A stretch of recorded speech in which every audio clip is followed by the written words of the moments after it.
हरिओम दोस्तों, आप सभी का हिंदी बाय गणेश एकेडमी में स्वागत है। आज हम एक बेहद आकर्षक वीडियो लेकर आए हैं।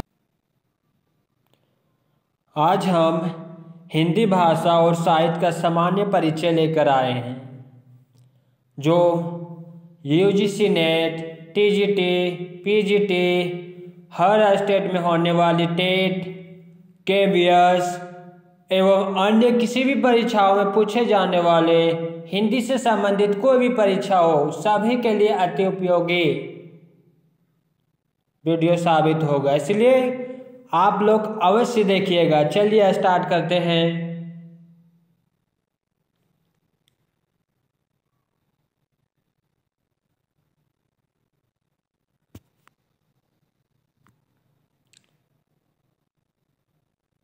वर्तमान में हिंदी भाषा भारत की सामाजिक संस्कृति के सभी तत्वों को अभिव्यक्ति का माध्यम बनने वाली भाषा के रूप में अन्य भाषाओं की भी शैलियों, शब्दों तथा पदों को आत्मसात करते हुए समृद्ध हो रही है। डॉक्टर धीरेन्द्र वर्मा के अनुसार हिंदी भाषा व्यापक अर्थ में हिंदी उस भाषा का नाम है जो अनेक बोलियों के रूप में आर्यावर्त के मध्य देश अर्थात वर्तमान हिंदी प्रांत, संयुक्त प्रांत, अब उत्तर प्रदेश, महाकौशल, राजस्थान, मध्य भारत, मध्य प्रदेश, बिहार तथा पूर्वी पंजाब प्रदेश की जनता की मूल भाषा या मातृभाषा है हमारी हिंदी। भोलानाथ तिवारी के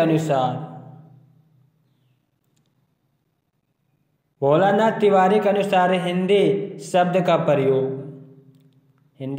प्रयोग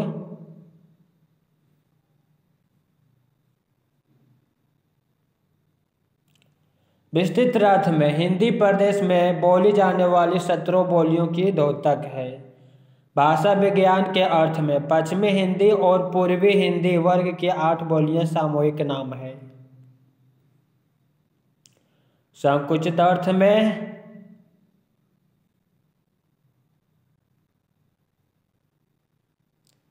खड़ी बोली वह रूप है जो आज हिंदी प्रदेश की सरकारी भाषा, राजभाषा के रूप में तथा भारत की राजभाषा, समाचार पत्रों, फिल्मों की भाषा व शिक्षा का माध्यम, इससे परिनिष्ठित हिंदी, मानक हिंदी इत्यादि नामों से भी अभिहित करते हैं।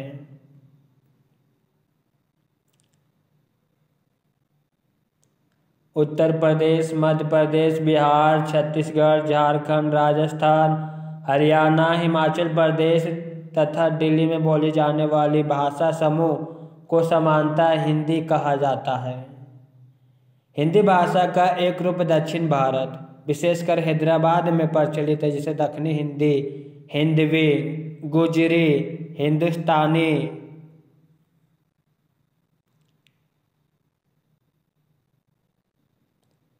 जबान या हिंदुस्तानी आदि नामों से भी जाना जाता है। साहित्य तथा इसके विभिन्न परिभाषाएं। हिंदी साहित्य के विद्वानों के अनुसार काव्य शास्त्र की दृष्टि से, पाश्चात्य दृष्टि से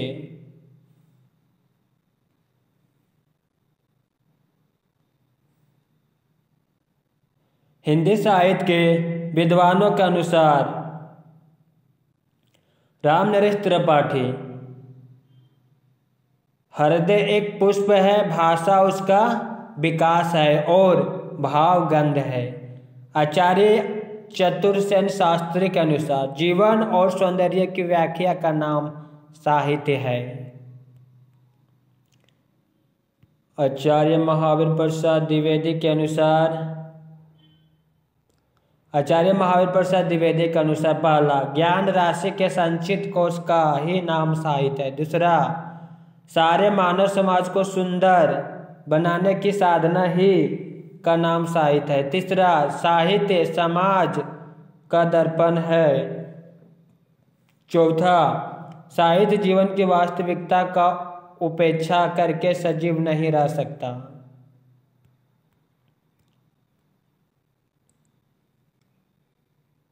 बालकृष्ण भट्ट के अनुसार पहला, साहित्य जन समूह के हृदय का विकास है। डॉक्टर नागेंद्र के अनुसार साहित्य आत्मरक्षण अथवा जीवन का एक सार्थक प्रयत्न है।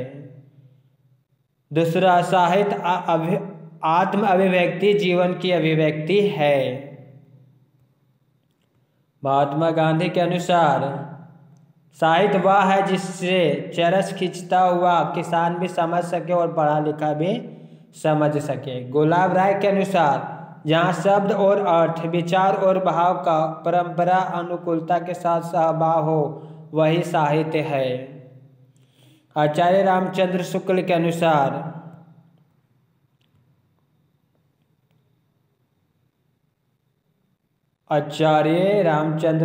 अनुसार साहित्य के अंतर्गत वह सारा वर्णमय लिया जा सकता है जिसे अर्थबोध के अतिरिक्त भावोन्मेष अथवा चमत्कार पूर्ण अनुरंजन हो तथा जिसमें ऐसे वर्णमय की विचारात्मक समीक्षा या व्याख्या हो। सुमित्रा नंदन पंत के अनुसार साहित्य अपने व्यापक अर्थ में मानव जीवन की गंभीर व्याख्या है।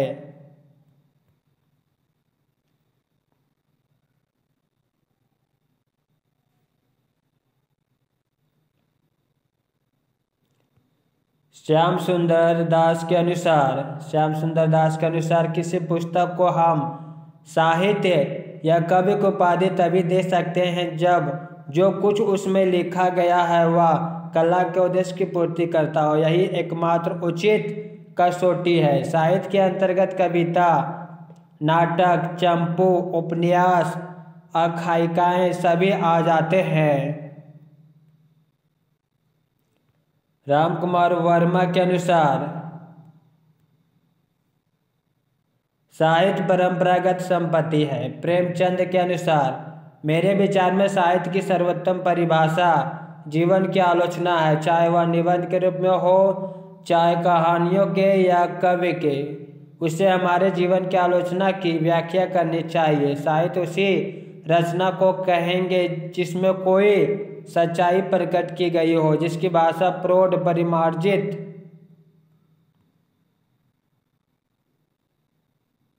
सुंदर हो और जिसमें दिल व दिमाग पर असर डालने वाला गुण हो।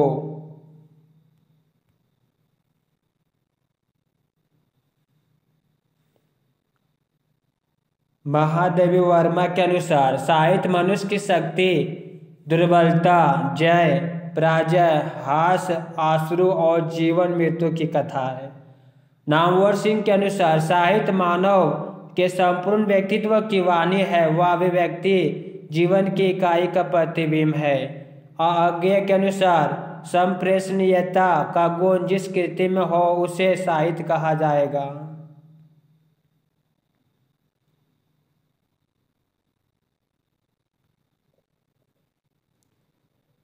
हजारी प्रसाद द्विवेदी के अनुसार पहला, मनुष्य ही साहित्य का लक्ष्य है। दूसरा, सारे समाज को सुंदर बनाने की साधना का नाम साहित्य है।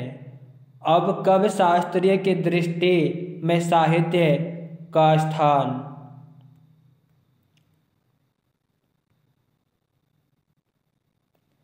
कुंतक के अनुसार शब्द और अर्थ दोनों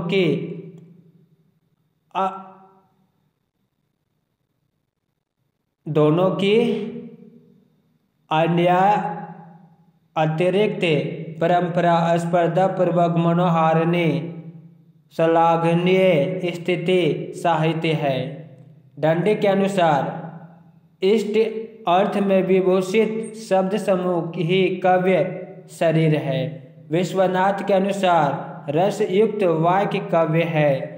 पंडित राज जगन्नाथ के अनुसार रमणीय अर्थ का प्रतिपादक शब्द काव्य है।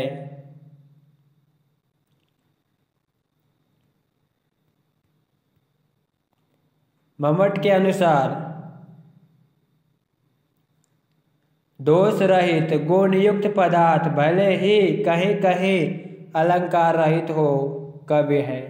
पाश्चात्य दृष्टि में साहित्य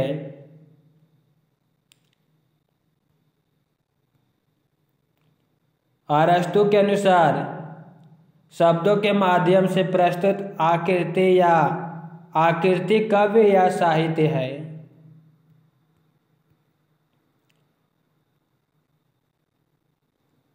मैथ्यू अर्नल्ड के अनुसार कविता या काव्य मूलतः जीवन की आलोचना है। कॉलरिज के अनुसार पहला साहित्य रचना का वह विशिष्ट प्रकार है जिसका तत्कालिक लक्ष्य प्रशंसता प्रदान करना होता है। दूसरा, कविता या काव्य सर्वोत्तम शब्दों का सर्वोत्तम क्रम है।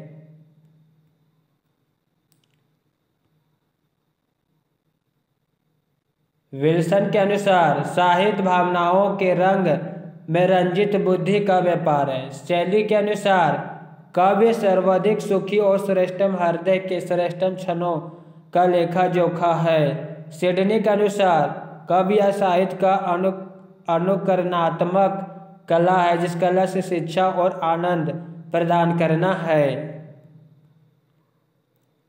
दूसरा, साहित्य ध्येय आनंद और शिक्षा प्रदान करता है। प्रोफेसर भाटे के अनुसार साहित्य आत्मा का संगीत है जो मानव के अंतःस्तर से निश्रित होता है और भाषा के माध्यम से अभिव्यक्ति होकर जीवन के साथ सामंजस्य स्थापित करता है।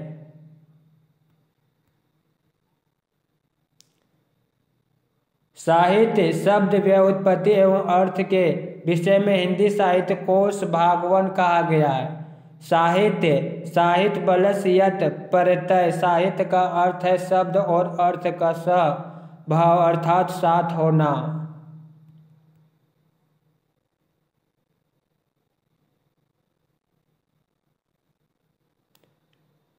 विभिन्न साहित्यकारों के दृष्टि से साहित्य के उद्देश्य। आचार्य हजारी प्रसाद द्विवेदी के अनुसार पहला, साहित्य का लक्ष्य मनुष्य जाति का हित है। दूसरा, मैं साहित्य को मनुष्य की दृष्टि से देखने का पक्ष पाती हूँ।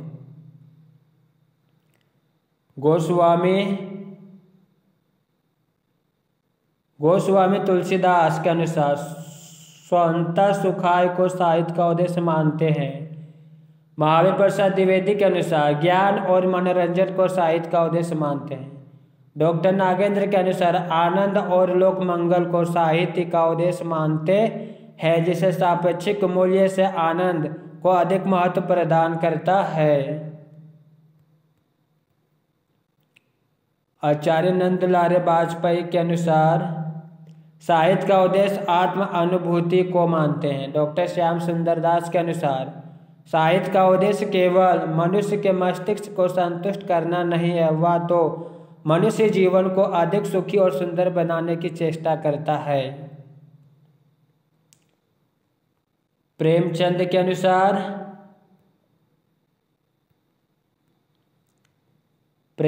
अनुसार साहित्य का लक्ष्य केवल महफिल सजाना और मनोरंजन का सामान जुटाना नहीं है, वह देशभक्ति और राजनीति के पीछे चलने वाली सच्चाई भी नहीं बल्कि उनके आगे मशाल दिखाती हुई चलने वाली सच्चाई है। पुरुषोत्तम दास टंडन के अनुसार कविता सृष्टि का सौंदर्य है, कविता इस सृष्टि का सुख और कविता इस सृष्टि का जीवन प्राण है। साहित्य इतिहास क्या है?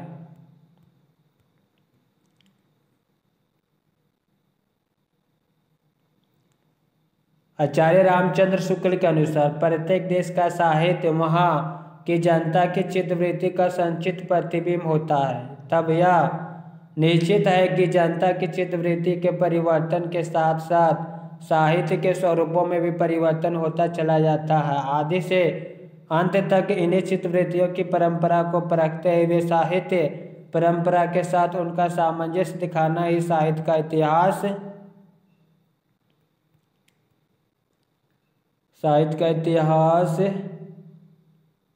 कहलाता है। जनता की चित्तवृत्ति बहुत कुछ राजनीतिक, सामाजिक, सांप्रदायिक तथा धार्मिक परिस्थितियों के अनुसार होती है। डॉक्टर नागेंद्र के अनुसार युग चेतना और साहित्य चेतना के समन्वय पर आधारित साहित्य के इतिहास के संश्लिष्ट स्वरूपों को ही हमें स्वीकार करना चाहिए। नलिन विलोचन शर्मा के अनुसार साहित्य इतिहास भी अन्य प्रकार के इतिहासों की तरह कुछ विशिष्ट लेखकों और उनकी कृतियों का इतिहास न होकर युग विशेष के लेखकों की कृति का इतिहास ही हो सकता है।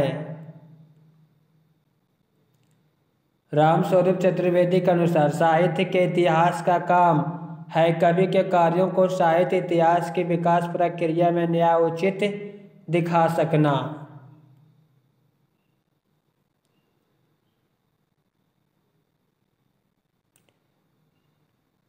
हिंदी साहित्य के इतिहास की सामग्री कहिए या स्रोत कहिए। अंतःसाक्ष्य और बाह्य साक्ष्य। स्रोत सामग्री के आधार पर हिंदी साहित्य का इतिहास अंतःसाक्ष्य है और बाह्य साक्ष्य ने दो आधार पर बांटा गया है। चलिए सबसे पहले हम अंतःसाक्ष्य सामग्री स्रोत के अनुसार देखते हैं। गोकुलनाथ कृत ग्रंथ 84 वैष्णव की वार्ता तथा 252 वैष्णव की वार्ता। देखते इधर क्या है। गोकुलनाथ जी अष्टछाप के संस्थापक प्रवर्तक विठलनाथ के पुत्र तथा पुष्टि मार्ग के संस्थापक वल्लभाचार्य के पौत्र थे। 84 वैष्णव की वार्ता तथा 252 वैष्णव की वार्ता पुस्तक का विवरण देखते हैं। विवरण क्या है। पुष्टि मार्ग में दीक्षित वैष्णव भक्तों की जीवनी पर प्रकाश। 84 वैष्णव की वार्ता में वल्लभाचार्य के 84 शिष्यों के बारे में जानकारी का स्रोत मिलता है। 252 वैष्णव की वार्ता में विठलनाथ के 252 शिष्यों के बारे में जानकारी का स्रोत मिलता है। अष्टछाप के कवियों की जानकारी का स्रोत। चलते हैं अगला।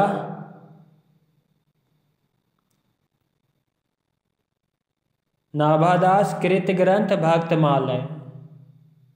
भक्तमालय तो नाभादास के पहले जानकारी लेते हैं। नाभादास को अग्रदास का शिष्य बताया गया है। कुछ स्रोतों में इन्हें कृष्णदास पायहरि के भी प्रिय शिष्यों में गिना गया है। नाभादास राम भक्त कवि हैं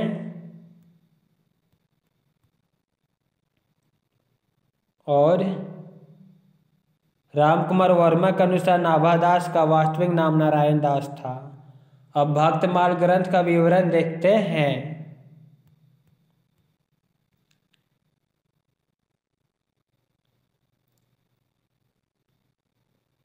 लगभग 316 छपाइयों छंदों में 200 भक्तों का विवरण है। इस ग्रंथ में सामान्यतः प्रत्येक भक्त के लिए एक छपाई प्रयुक्त है जो उनकी विशेषताओं को व्यक्त करता है। इसी ग्रंथ में गोस्वामी तुलसीदास को भक्ति काल का सुमेरु तथा कली काल का वाल्मीकि कहा गया है। कबीर के विषय में कहा गया कबीर कहानी राखी नाही वर्ण आश्रम सट दर्शनी। मीराबाई के विषय में कहा गया है। पहला निरंकुश अति निडर रसिक जस रसना गयो। दूसरा लोक लाज कुल श्रृंखला ताजी मीरा गिरधर भजी सादृश्य गोपिका प्रेम प्रकट कल जुगहि दिखावे।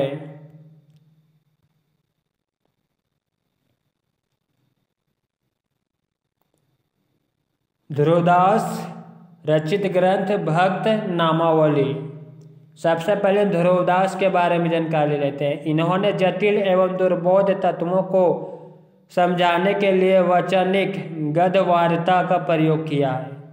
अब हम देखते हैं भक्त नामावली ग्रंथ के बारे में। इनमें लगभग 116 भक्तों का संक्षिप्त जीवन वृत्त मिलता है जिसमें अंतिम भक्त नाभादास है।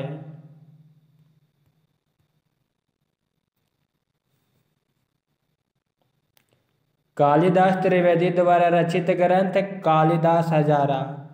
सबसे पहले कालिदास के बारे में जानते हैं। कालिदास त्रिवेदी की अन्य महत्वपूर्ण रचना जंजीराबंद वर वधू विनोद।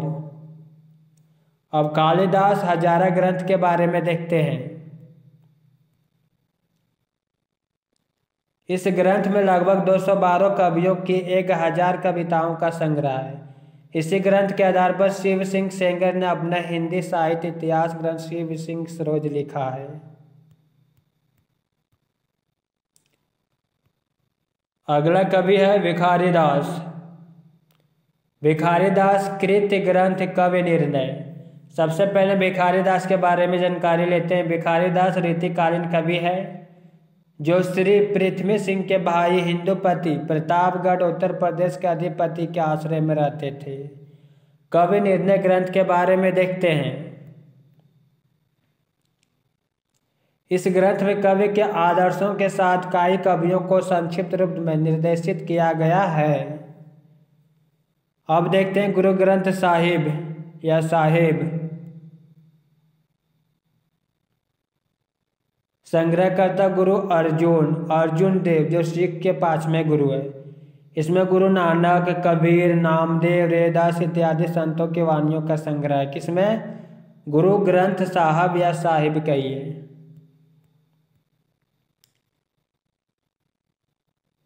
मूल गोसाई चरित्र बेनी माधव कृत ग्रंथ है। मूल गोसाई चरित्र इसमें चौपाई, दोहा, त्रोटक, छंदों में गोस्वामी तुलसीदास के जीवन चरित्र तथा अनेक अलौकिक घटनाओं का वर्णन है। इसमें गोस्वामी तुलसीदास तथा मीराबाई के बीच हुए पत्राचार का उल्लेख है।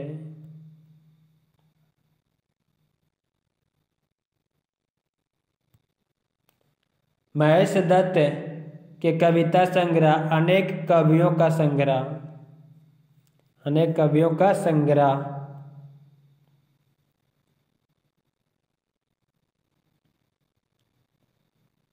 कविमाला तुलसी हरिराय कृत ग्रंथ कविमाला। ये रामचरितमानस के रचयिता तुलसीदास से भिन्न है। इस ग्रंथ में लगभग 74 कवियों की कविताओं का संग्रह है। कवि नामावली ग्रंथ सुदन कृत ग्रंथ सुजान चरित्र इनकी एक अन्य महत्वपूर्ण कृति है। सुदन कृत का ग्रंथ कवि नामावली। इसमें 10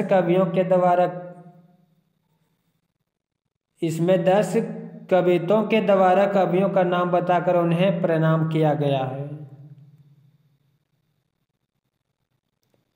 बलदेव कवि कृत सत्य कवि गिरा विलास। बलदेव कवि का ग्रंथ है सत्य कवि गिरा विलास। इसमें 17 कवियों का संग्रह है। केशव, मतीराम, चिंतामणि तथा बिहारी को प्रमुख स्थान दिया गया है।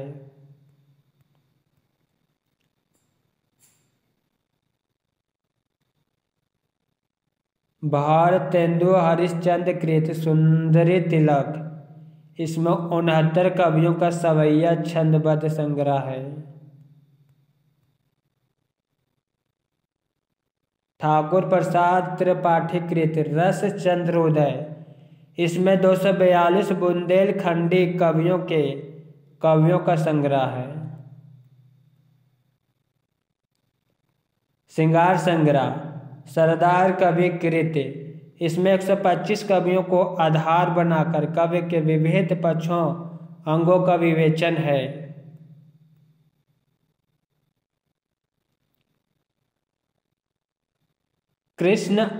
कृष्णानंद व्यासदेव कृत राग कल्प ध्रुव।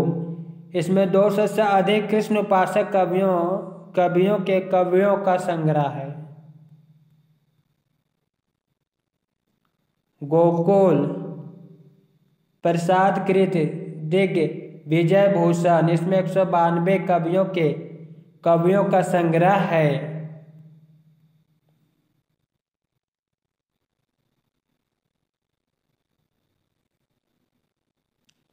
माता दीन मिश्र कृत कवित रत्नाकर। इसमें 20 कवियों का संग्रह है। सुब्बा सिंह कृत विद्वान मोद तारगिनी। 46 कवियों का संग्रह। षट ऋतु, नख सिख तथा दूती इत्यादि का वर्णन।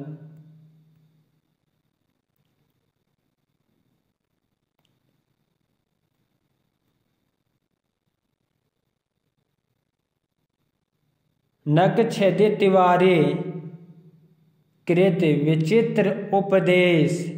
अनेक कवियों के कवियों का संग्रह है। देवी प्रसाद मुंसिफ कृत कवि रत्नमाला, इसमें जीवनी सहित 108 राजपुताने राजस्थानी कवियों का संग्रह है।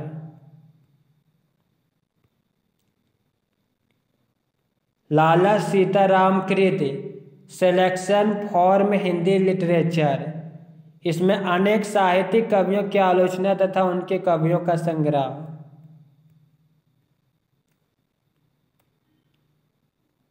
अधम कवि कृत संत बानी संग्रह तथा अन्य संतों की बानी, इसमें 24 संतों के जीवन चरित्र सहित उनके कवियों का संग्रह है।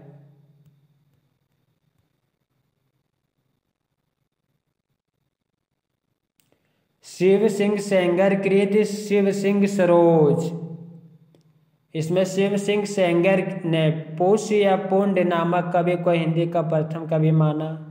इस ग्रंथ में काल विभाजन का अभाव है, अतः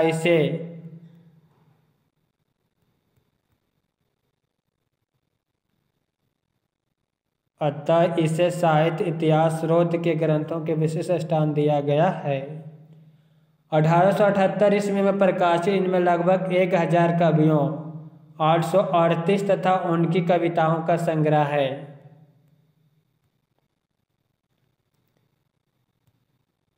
इस ग्रंथ के आधार पर जॉर्ज ए ग्रियर्सन ने अपना हिंदी साहित्य ऐतिहासिक ग्रंथ the modern vernacular literature of Hindustan लिखा, जो अंग्रेजी भाषा में है।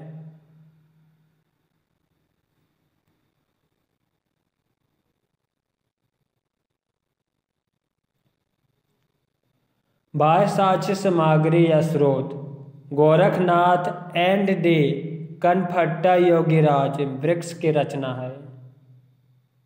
इंडियन थिज्म मैकेनिकल की रचना है। History of the Sikh religion Macauliffe की रचना है।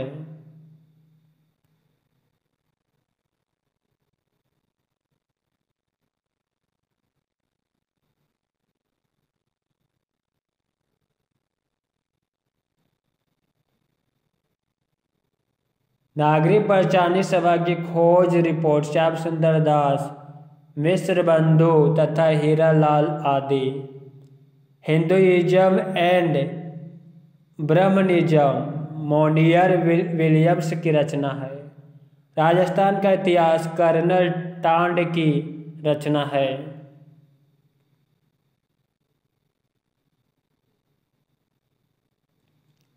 हिंदी साहित्य इतिहास ग्रंथ के लेखन परंपरा एवं काल विभाजन: गार्सदातासी कृत इस्तेवादा ललित युत्रे एंदोई ये हिंदुस्तानी, यह ग्रंथ अंग्रेजी वर्णक्रम में है। साहित्यिक प्रवृत्तियों की चर्चा नहीं है। इसमें हिंदी कवियों के साथ साथ उर्दू कवियों को भी शामिल किया गया है। फ्रेंच भाषा में रचित है। इस ग्रंथ से हिंदी साहित्य के इतिहास लेखन की परंपरा शुरू हुई।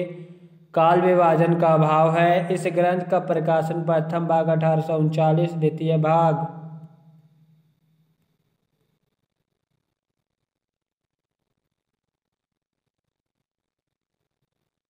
द्वितीय भाग का प्रकाशन डॉक्टर रामकरण वर्मा के अनुसार 1846 ईस्वी तथा गणपति चंद्रगुप्त, गुलाब राय एवं हिंदी साहित्य कोश भाग 2 के अनुसार 1847 ईस्वी में हुआ। इसका प्रकाशन पेरिस, फ्रांस से हुआ। इस ग्रंथ का द्वितीय संस्करण का प्रकाशन 1871 ईस्वी में हुआ। लक्ष्मी सागर वर्णयन ने इसका हिंदी अनुवाद हिंदोई साहित्य का इतिहास शीर्षक से 1953 में किया। गार्सदातासी ने हिंदोई को हिंदुस्तान के रोमांस की भाषा कहा। ले ओतयूर हिंदुस्तानी ये लायूर ओवरज हिंदुस्तानी लेखक और उनकी रचनाएं। द लॉग अल लित्युत्तरे हिंदुस्तानी 1850 से 1869, 1850 से 1869 तक हिंदुस्तानी भाषा और साहित्य। रुदिमो द लॉन्ग एंडोई हिंदोई भाषा के प्राथमिक सिद्धांत। रुदिमो द लॉन्ग एंडोई हिंदुस्तानी भाषा के प्राथमिक सिद्धांत घासदार ताशे की पुस्तकें हैं।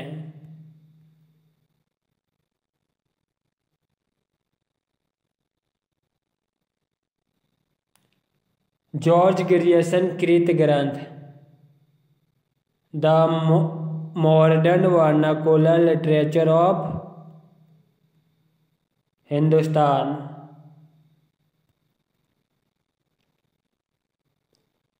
जॉर्ज ग्रियर्सन का जन्म आयरलैंड में 1851 ईस्वी में हुआ।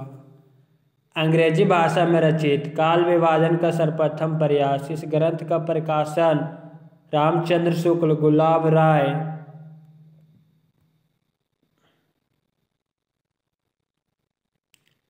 एवं साहित्य कोश भाग 2 के अनुसार 1889 ईस्वी में तथा गणपति चंद्रगुप्त के अनुसार 1888 ईस्वी में हुआ।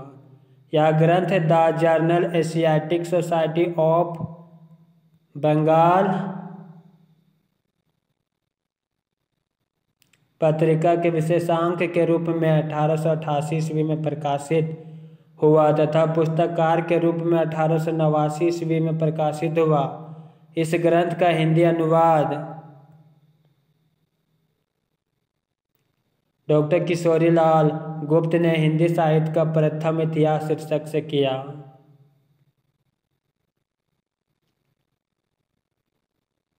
काल विभाजन चरण काल 700 ईस्वी से 1300 ईस्वी तक। 15वीं शती का धार्मिक पुनर्जागरण। मलिक मोहम्मद जैसी की प्रेम कविता। वज्र का कृष्ण संप्रदाय 1500 से 1600 ईस्वी। मुगल दरबार तुलसीदास। रीति काव्य 1580 से 1692 ईस्वी। तुलसी के अन्य परवर्ती 1600 से 1700 ईस्वी। 18वीं शताब्दी। कंपनी के शासन में हिंदुस्तान 1800 से 1857 ईस्वी। महारानी विक्टोरिया के शासन में हिंदुस्तान 1857 से 1887 ईस्वी। विविध जॉर्ज ग्रियर्सन 1871 ईस्वी में भारतीय सिविल सर्विस परीक्षा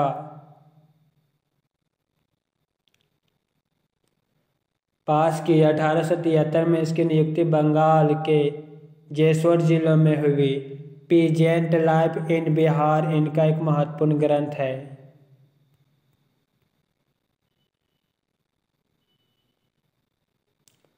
मिस्र बंधु विनोद से संबंधित तथ्य है। पहला, आरंभिक काल को आदिकाल, माध्यमिक काल को भक्ति काल, अलंकृत काल को रीति काल तथा परिवर्तन काल को आधुनिक काल कहा जा सकता है।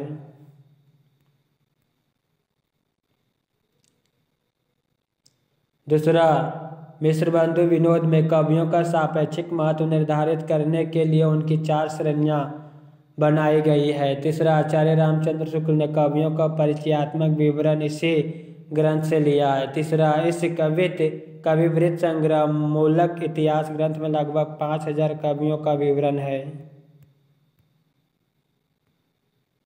पांचवा, काल विभाजन में कवियों के नाम का सर्वाधिक उपयोग किया गया है। छठा, साहित्य के विविध अंगों का उल्लेख एवं साहित्यिक मूल्यांकन किया गया है। सातवां, मिस्र बंधुओं का एक ग्रंथ हिंदी नवरत्न है जिसमें तुलसी, सूर्य, देव, विहत्रयी,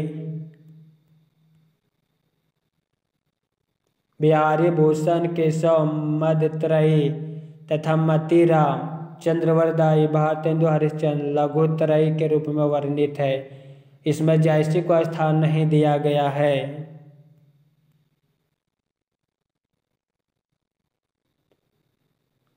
मित्रों, आज की वीडियो यहीं पे समाप्त करते हैं।